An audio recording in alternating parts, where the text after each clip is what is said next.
নিযুক্তি পাইছে গতিকে আমি আনন্দিত হৈছোঁ সকলো এতিয়া তেখেতক আমাৰ মাজৰ পৰা এতিয়া বিদায় দিব লাগিব আমাৰ দুখ বিদায় নহয় দুখ যিটো হৈছে তাতকৈ বেছি আমি সুখী হৈছোঁ কাৰণ তেখেতে যিটো স্থানত গৈ আছে বহুত হেৰি যে এনেকৈ আগলৈ আগুৱাই যাওক সেইটো আমি আশা কৰিছোঁ আৰু তেখেতক এখন ফুলাম গামোচাৰে সম্বৰ্ধনা যাব আমাৰ শুভম বৰুৱাই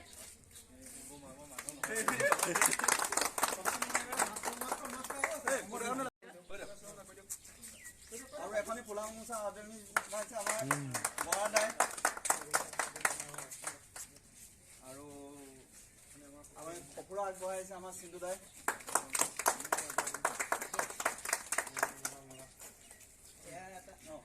এয়া আমাৰ আগবঢ়াইছে পিকে ৰাইদা